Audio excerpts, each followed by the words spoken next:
Hello, welcome Donna, LeSean and Claire, and welcome to this latest class in the A Star series. So this obviously this is the final class in the series. So what we're gonna do today, we started for those of you who are here, we started going through a past calculator paper yesterday, so we're going to finish it off today and go um, through the more complicated questions. So again, this is it's a past um, GCSE Edexcel Foundation paper, so slightly different to the A Star paper, but it's 80 marks instead of 50, which has its benefits in some way. It means the learning curve of the exam is less steep than it is for the A Star one, but then on the other hand, it means there's a bit more of every type of question. So the questions we focus on today are going to be ones from the end of the exam and quite challenging ones. Sorry, I'm looking at the moment. Um, I've seen your question, Cloud. I'm trying to work out what date this paper's from because I'll be honest, I can't remember off the top of my head. But I'm going to see if I can find you um, the link for it. If you're just bear with me, um, yeah, if you just bear with me one second as well. I'll see if I can find a link, and if not, I'll send the general links you can get papers in general for this one. I'm sorry, it doesn't seem to say its date on it, which isn't helping me find it. Welcome, Nathalie, as well. Just while I'm trying to locate this paper, just to say, as always, this class is being recorded. So we went through the first half of it yesterday, and well, I haven't uploaded that yet. That will be uploaded along with this one in the next over this weekend, so it will be put online if you want to watch the next one. I've just managed to find a paper, I'm pleased to say, so that's it in the chat now. Sorry if my sentence is a bit broken on along the way. Multitasking is certainly not my strength. But yeah, Donna, in terms of the next series of tutorials, it should start next week. That, as far as I know, I'll be honest, I haven't had it confirmed. I haven't confirmed it with A Star yet, but I've got no reason to believe it won't start next week. I know for me personally, I expect it to start next week. What I would say is do double check. You can find the timings on the site, but work from the assumption that it should be same time. So I would expect a new series to be the same, 7:15 on Thursday, 7:15 on Friday, unless the website says um, otherwise. And yeah, it will largely be those dates. I'll have to look through my schedule because it maybe there's a couple I need to move at some point, but the vast majority will be in a normal slot unless I'm told otherwise. But as I say, I believe it will be. All right, we'll start here today from question number 20. So we've got in the diagram PQR is an isosceles triangle with PQ equals PR. So we're being told here it's an isosceles, the two sides are the same here as well. You can see we've got these little lines here, PQ and PR being the sides. And it being an isosceles triangle, remember it means the base angles are going to be the same as well. So these two angles here will be the same as well. We're told APR and CQD are parallel lines. We've got where the two arrows are here. These two lines with these are parallel. And we're told angle APB equals 56 degrees. Work out the size of angle CQR to give a reason for each stage of your working. So, first of all, well, what angle is CQR? Well, when you're given three lines together, it means from where it starts, we've got C here, and we've got Q down here, and we've got R here. So this angle here, the combination at the bottom of our isosceles triangle and the angle up here is going to be CQR. But the first angle I'm going to work out is here. C angle, and we can call this angle goes from C to Q to B, so angle CQP. And because we've got two parallel lines with a straight line through it, this angle is going to correspond with APB. So we know this angle here is 56 degrees. We get equals 56 degrees corresponds with APB, and remember corresponding angles are the same.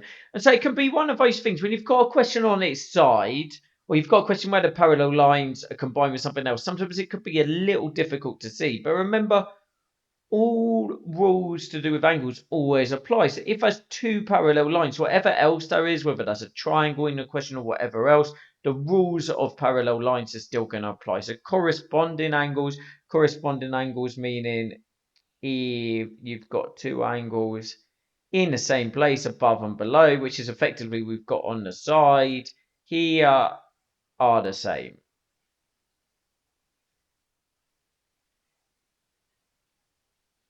Are equal. But now we need to get the other part of this angle, effectively PQR, the inside of a triangle. Well, first of all, this angle here, QPR, top football team, we've got QPR equals 56 degrees. So how do we know this? Well, it's vertically opposite the facing, vertically opposite, and again, it's vertically opposite a PB, the first angle we're given in the question. Well, now we know that, we know but our bottom angles are going to be the same. So we can say 180 minus 56 equals 2x, our angles on the bottom, and that's because it's base of isosceles are the same. So we can do that. If we take that off, it's going to give us 124 degrees. Then if we divide that by 2, it equals 72 degrees. And so finally, we've got the angle I've called X, which is PQR. We've got CQP. And we can say then CQR equals, well, the 56 we worked out plus the 72 we worked out. So if we add them together equals 128 degrees. So it's just those two angles together. So this will often be the case with more complicated angle questions. It can be quite hard to see the angle, so you really need to think about it. But the same rules we dealt with in things. Sorry, did I just make yeah, sorry, that's me. Sorry. Thank you very much. That's terrible maths for me. I do apologize. 124 divided by 2 should be 62. Absolutely. So my mental maths let me down here, which is why on a calculator paper you should use your calculator sometimes as well.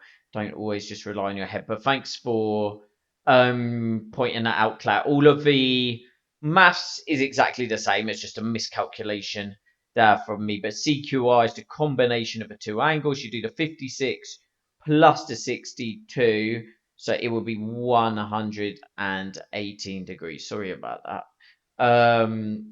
Along the way, and I'll just cross out the 72 here because that should be 62, of course. So yeah, absolutely 180 minus 56 is going to yeah, get you to the 124, but 124 divided by 2, well, 120 divided by 2 is 60, 4 divided by 2 is 2, and then you add them both together for the 118 degrees. But yeah, in terms of the angle questions in general, it can look very intimidating, a question like that, but it's still thinking, well, I've got an isosceles triangle, I've got parallel lines. Well, what rules can I use here? And remembering all angle rules apply at all times. So just because there's a triangle, it doesn't mean the rules of parallel lines no longer exist. All right. Well, next here we got 21, which is work out the lowest common multiple of 24 and 560. Well, you could do this with a calculator by just going up the times tables until you find them, but we're going to go through the normal method we use for this, which is to make um, make prime factor trees. So the way a prime factor tree works is we want two numbers that multiply together to get 24. So we can do 12 and 2. And 2, as it's a prime number, we can't do another branch of, but you continue doing branches down until you can no longer divide. So 12, we can then do 2 and 6. And then 6, we can do 2 and 3, which means the prime factors of 24 is 2 cubed times 3. Then we're going to do the same for 56. Can do 7 and 8. 7 is a prime number. And then we got 8, which is 2 and 4, 4 being 2 and 2. So we got 2, 2 and 2. So this time we got 2 cubed times 7. So the way you would work out the lowest common multiple, and this is the method you could use with calc or without, is to draw a Venn diagram. And then in the crossover, we put any numbers in common. So in this case, it would be 2, 2, and 2. And then on each side, we put the remaining factors. So we've got 3 on the 24 and 7 on the 56. And then for the lowest common multiple, we just multiply all of the numbers in the Venn diagram. So it equals to 2 times 2 times 2 times 3 times 7 along the way. And that's going to get us, I believe, to 168. But we've got a calculator here, so we can do that on that. No need to be a hero. And sure enough, it'll get us to 168. Incidentally, if a question asks for the highest common factor as well, it would be the numbers on the intercept. So the highest common factor would be 2 times 2 times 2, which would give us 8. So as you work out the highest common factor is the highest number that goes into 24 and 56. You multiply the numbers in the intercept. The lowest common multiple, you multiply every number in the Venn diagram together. Welcome, David, as well. And yeah, Nathalie, just going back to the previous question before we move on. I assume it was this one you meant. The answer here was 118 degrees because we had the 56 degrees we worked out for the corresponding angle, the 62 degrees for the base angle of the isosceles triangle, and the angle we want CQR is the combination of both these angles. So we added them together and we got to the 118 degrees.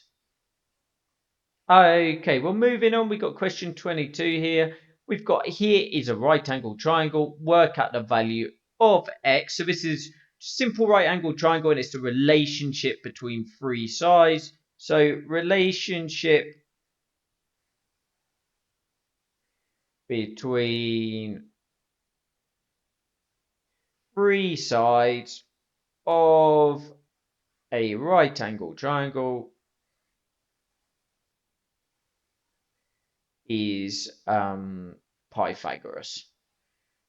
So remember, this is the relationship between the three sides. It's always Pythagoras. Remember, the equation for Pythagoras is a squared plus b squared equals c squared, where c is the hypotenuse, the long diagonal.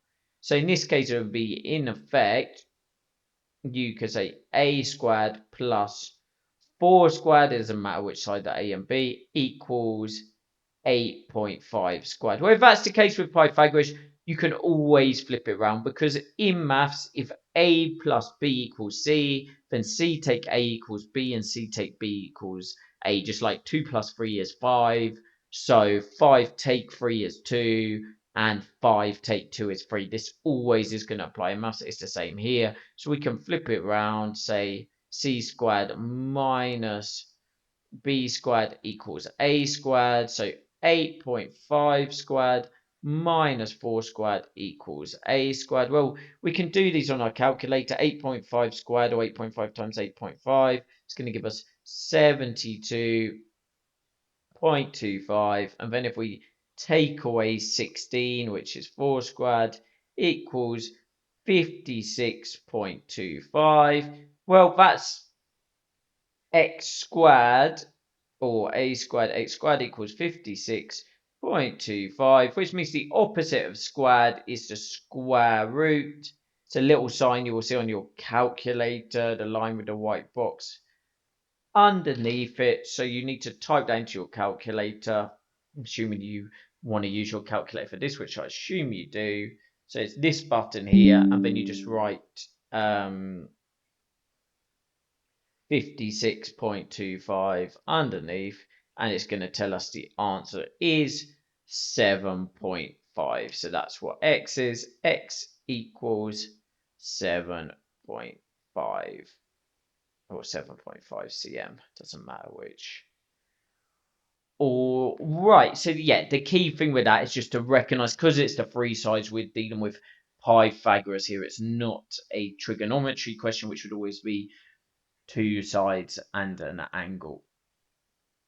Okay, but we're going to move on to 23 here, and 23a we have got, this is a substitution question. So substitution question, although it comes under algebra, really in the first sense, it's really more of a BIDMAS question. You just have to understand what's meant here, put in a number and work out. So we know m equals -3. So we've got t equals, and remember, when you've got a number and a letter together, it means that multiply. So it's 4 times -3 squared minus 11. All right. Now, you have to be really, really careful if you put -3 squared into a calculator. If you put a negative number into squared into a calculator, you have to put it in brackets, or your calculator is going to get it wrong, because your calculator will read it otherwise as doing 3 squared first because of BMAS, and then taking it away. So if you just write -3 squared without brackets, your calculator will tell you the answer is -9, but that's incorrect. -3 squared is 9. It's just your calculator will do things in the wrong order, because remember, a negative times a negative is a positive. So a negative number squared is always going to be a positive. Now, if you put it in brackets in your calculator, it will do it correct, like I've written it here. But be really, really careful of this. I've seen loads of people get caught out on it, and because people think sort of the calculator is infallible, they forget but the negative times a negative is a positive and just assume the calculator is correct. The calculator's only as good as the inputs you put in it, and equally sometimes it's interpreting things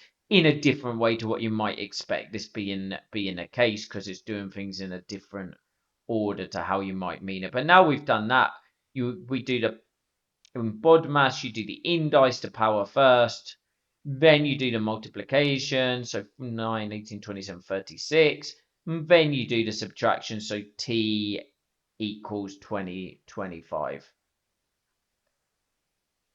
Okay.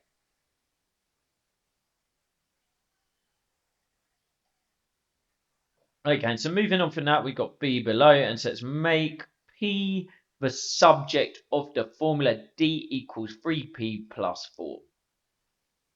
Well, subject of the formula questions, what this means is you need to rearrange, and we rearrange equations the same way we solve them. The only difference is you can't actually solve the equations, you're just moving things around. Well, what I would tend to do if I'm making something the subject of the formula, the first thing I'm going to do is just flip around the equation. Just for me personally, it makes it easier to work, and also eventually your subject should be on the left anyway.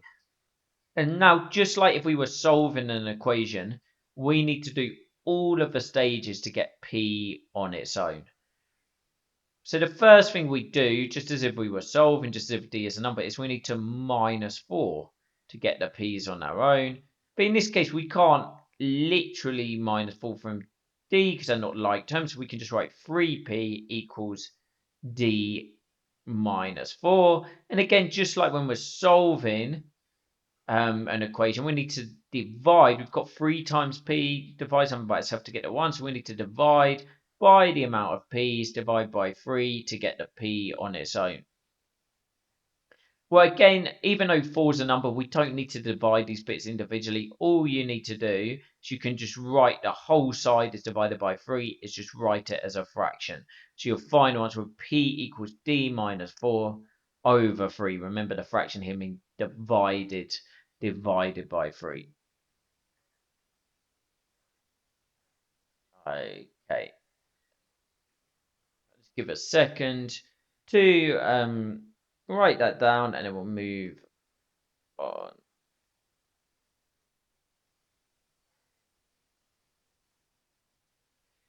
Okay. And so our next question here, we got Rick, Selma, and Tony are playing a game with counters. We're told Rick has some counters. Selma has twice as many counters as Rick. Tony has 6 counters less than Selma. In total, they have 54 counters. The number of counters Rick has to the number of counters Tony has equals 1 to P. Work out the value of P. So this is quite a fiddly question in some ways because you've got 2 stages to it. We'll see if we see the marks. We can see it's a 5-mark question because there's a lot to do here in this question. And I wouldn't worry about the 1 to P at the first. The first thing you need to do in effect here, in order to work towards the place where we can work out things as a ratio, which we need to eventually do, is to work this out algebraically for how much counters they each have. And in order to work something out algebraically, to use applied algebra here, we need to work things out all just using one letter. So we know Rick has some counters, so we could just refer to Rick as R. R for Rick. You could call him X as well. It doesn't matter what letter it is, but you need to use the same letter throughout. So we know but Rick has some letters. We call it R. But we know Selma has twice as many counters as Rick. So we can just write that as 2R because she has 2 times as many as Rick. So we want to write everything in terms of R in terms of Rick so that they're all in comparison to one another. Well, we know Tony has 6 counters less than Selma, but we don't want to write S takes 6. That's just going to confuse us because we have a different letter. It won't help. But we know Selma in effect has 2R counters, so we can write 2R minus 6. So now we've written these all out with the same letter. Like I say, you could have used X if you prefer it, but we've got R, 2R, 2R minus 6. And we know in total they have 54 counters. So we can write this as an equation and say R, so the amount of counters Rick has, plus 2R, so the amount of counters Selma has, plus 2R minus 6, so the amount of counters Tony has, equals 54. Well, the next thing we'll do here, now we've just got an equation, really done the hardest part, which is to write as that, is to collect our like terms. So we got 5R in total, minus 6 equals 54. Well, now we're solving the equation. We want to get our r's on our own, so we need to do the opposite of minus 6, which is plus 6. Remember, when you're rearranging an equation, whatever you do to one side, you do exactly the same to the other. So we do 54 plus 6, which gives us 60. And now we can divide 60 by the amount of r's to find the value of r. So we can divide by 5. That's going to leave us with r equals 12. Well, what does that tell us? Well, we know Rick has some counters. He has R counters, so he has 12. Selma has 2R, so she has 12 times 2 equals 24. And we know Tony has 2R minus 6, so 2 times 12 minus 6 equals 18. So we can now, in effect, write this as a ratio of Rick to Selma to Tony equals 12 to 24 to 18. Well, actually, if we look at this question, we are only interested in the number of counters Rick has to the number of counties Tony has. So sorry, Selma, but she's not relevant to this question. We can get rid of her. We can rewrite this in effect with just R and T. So we know R is 12 and Tony has 18. And we want to write the ratio or the number in the form 1p. Well, what does this mean? It means the left side of our ratio has to be 1. Well, to get any number in proportion to 1, you have to divide it by itself. So we need to divide the amount of tokens. Rick, I'm saying Rick, is he called Rick? Yeah, yes, Rick by 12 to find but it's 1. And whatever you do to one side, you've got to do exactly the same in a ratio to another. So when a ratio is in the form 1 to p, it's the only time in a ratio where the other side doesn't have to be an integer. It doesn't have to be a whole number. So we can do 18 divided by 12, which gives us 1.5. And that will be the amount of the value of p.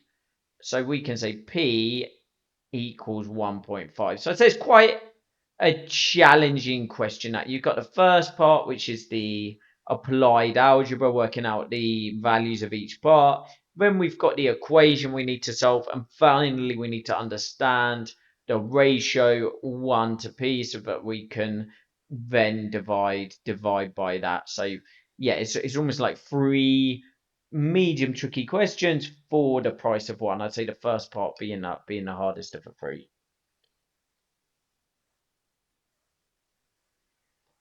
Okay, we're going to move on from that. We will move to question number 20. Question number 25. Okay. And so we've got Joe is going to buy 15 rolls of wallpaper.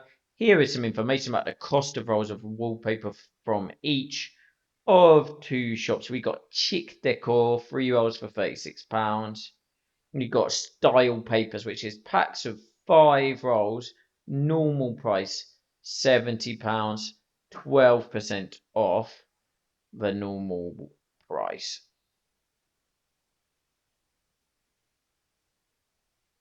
We've got Joe wants to buy 15 rolls of wallpaper as cheaply as possible. Should Joe buy the wallpaper from Chic Decor or from Styles Paper? You must show how you get to your answer. So, first of all, I'd say I would interpret the question. It said, should he buy from Chic Decor or from Styles Paper? So you can ignore the possibility of buying a combination of the two, if that makes sense. That we'll ignore that as even a possibility, or either be from one or the other. The way the question's worded, you could potentially argue it would be possible to do it as a combination too, but if I definitely accept it as doing one or the other, and that's the easier way definitely to do the question. So first we've got Chic Decor. And Chic Decor is probably the easier of the two to work out. Because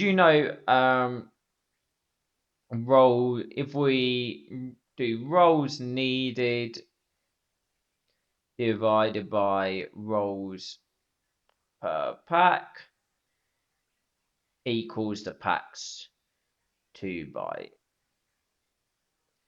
Well, in this case, we need 15 rolls. That's 3 rolls per packs equals 5 packs. We know each pack costs £36. So cost equals 36, the amount cost per pack, times the amount of packs needed, which is going to give us £180. All right. And then we got the other side, we got style papers. So first of all, we know the normal price is £70, but that's 12% off the normal price. So the sales price equals the normal price times 0.88. And the reason it's times 0.88, you've got the 100% minus the 12%, which is the sale price, equals 88%, which then if you divide by 100 equals 0.88. You could equally use the percentage button on your calculator and say times 88%, or you could even do times 12% or 0.12 and take it away, whatever method works for you. We're going to do 70 times 0.88, and if we put that on our calculator, it equals £61. 60. Well, now it's in packs of 5. So we've got the same rolls needed divided by rolls per pack. So 15 divided by 5 equals 3 packs. And then we can do £61, 60. The cost per pack times 3. I think we can see very clearly which one's cheaper, but we do the sum. It gives us 184.80. So even with a sale, it is clear. Chic decor is cheaper. I suppose technically the word of the question is should Joe buy? So we should say so Joe should buy from there.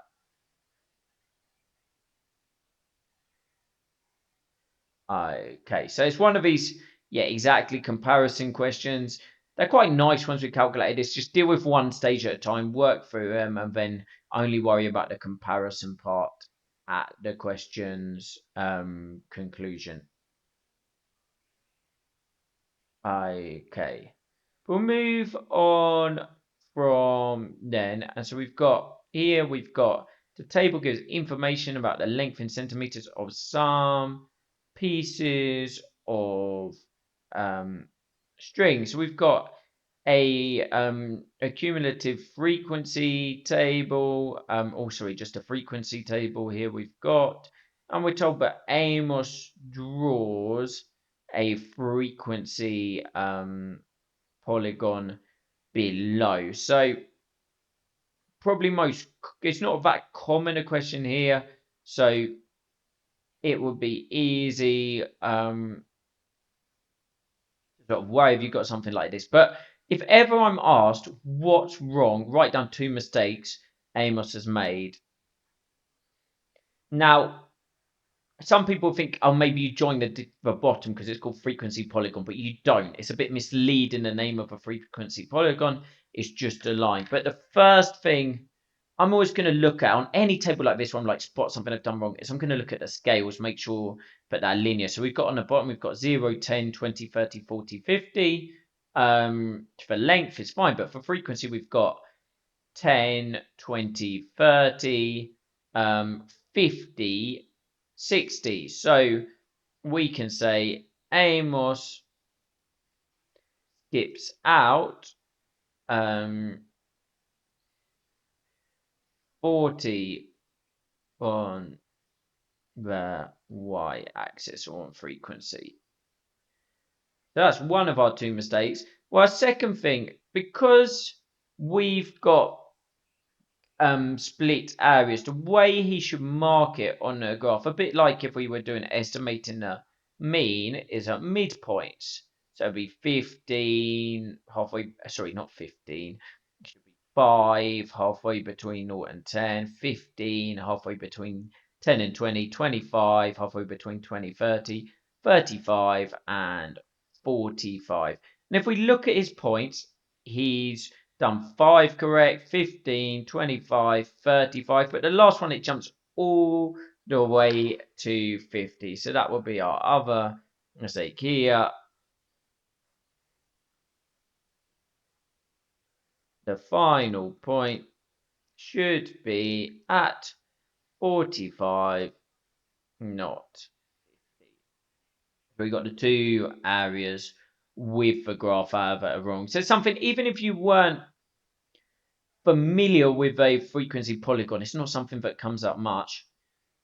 If you look at it, the first thing to check the scales on the side with any of these questions, because it's quite a cheap mark.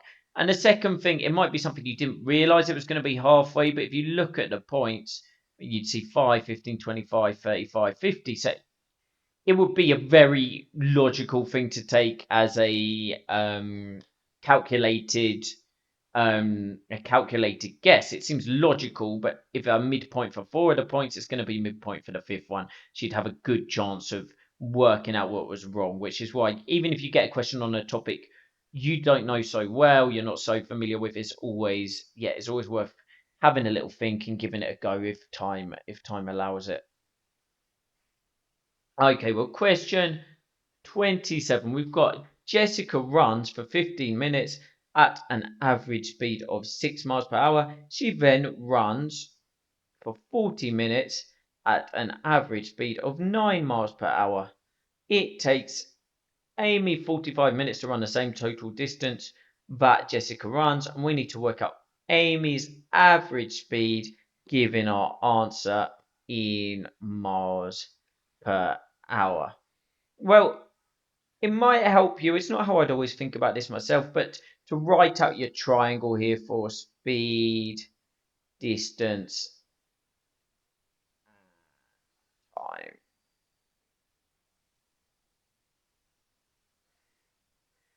Exactly. And so here, what this tells us, a triangle like this in maths, is speed, in effect, would equal distance divided by time. Time equals distance divided by speed. Distance equals speed times time. So it's clear we're dealing with these areas, although all of our information is given in minutes, so we have to be quite careful. And so the first thing, eventually we need to work out Amy's average speed. But first, what we need to do in order to get that, because we need to work out she works the same distance, so part A is find out how far Jessica runs. Find out. Well, remember, if we find out how far, we've got distance. And if we look at our triangle, distance equals speed times time. But remember, speed is normally worked out. Well, speed is generally, unless you're told otherwise, worked out in miles per hour. So, because we're dealing with hours, we need to convert it. So, 15 mins equals, hopefully you just know this, but you could do 15 over 60 because that's 60 minutes an hour equals 1/4 of an hour.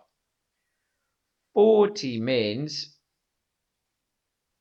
well, you could write it as 40/60ths of an hour, or you could write it equals 2/3 of an hour because that's what it would simplify to. But 40/60ths, you've got a calculator, is fine. So if we're doing speed times time, we can do 1/4 times 6. You could do it on your calculator for 1/4. You could either write it as a fraction, or if you just type in with your calculator 1 divided by 4 times 6, it will do the job as well because it will turn the fraction to a decimal. And that's going to give you 1.5 miles.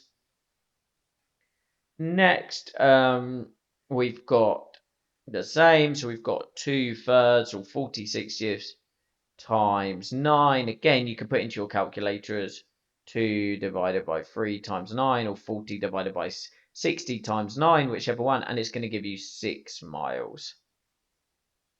And so that means Jessica runs 7.5 miles. Well, next we have got this. So now we've worked out how far Jessica runs. We need to find out Amy's average speed.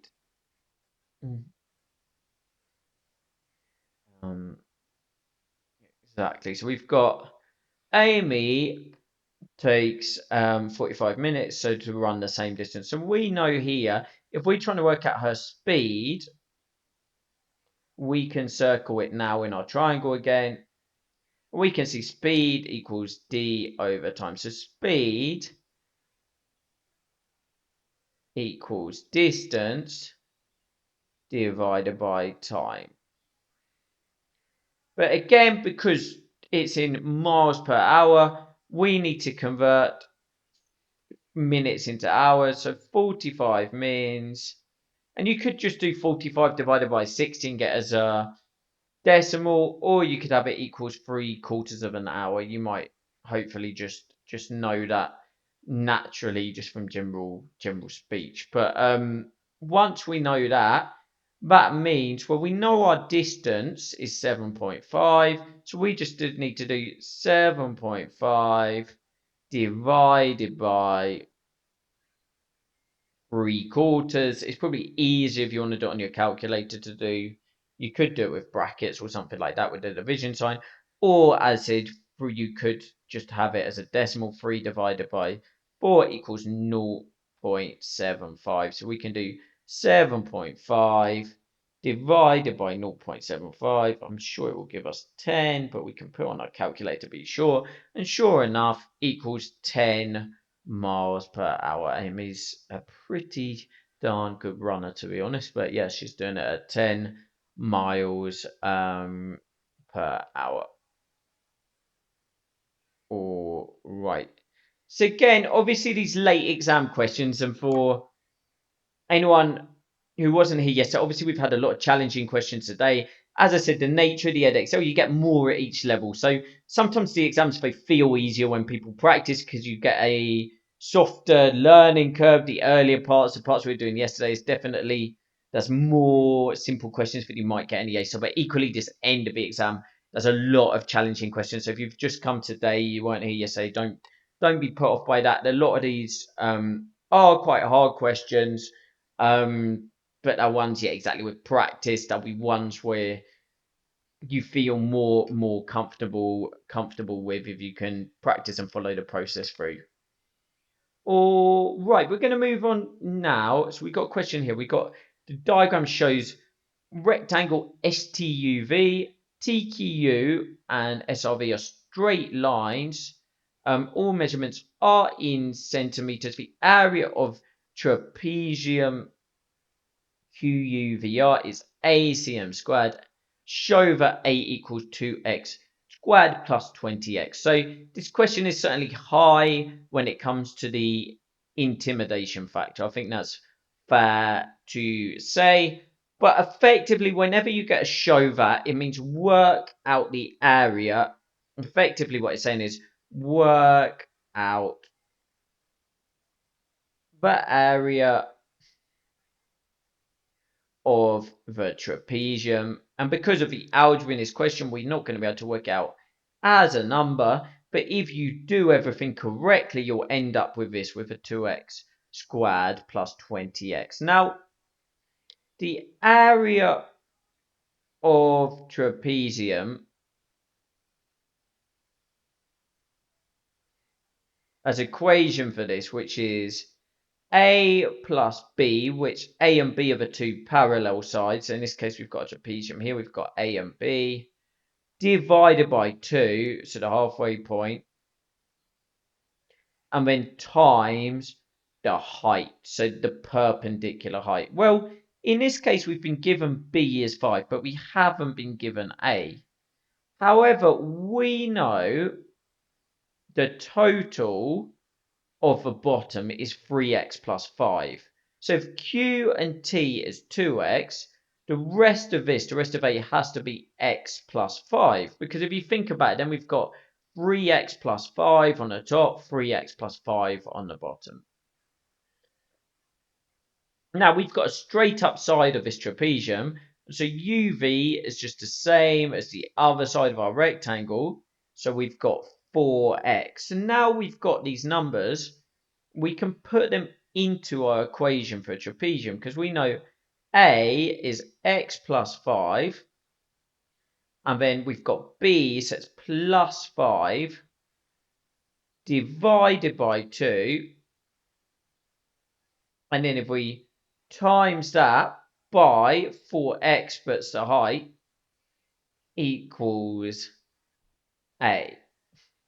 Now, if you were being cheeky here and you're really struggling to do the work in, it might be worth just writing therefore to A equals 2x squared plus 20x. And you never know, they might give you the benefit of a doubt, but we really should do the working out along the way. So first of all, we simplify the 5 plus 5. So we can say x plus 10 divided by 2 times 4x equals A. So because we haven't got like terms here, well, x divided by 2 is just half x plus 5. And because we need to multiply it all by 4x, we can write it in a bracket with 4x on the outside.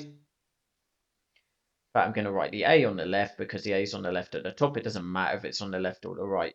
Well, if we do 4x times by half x,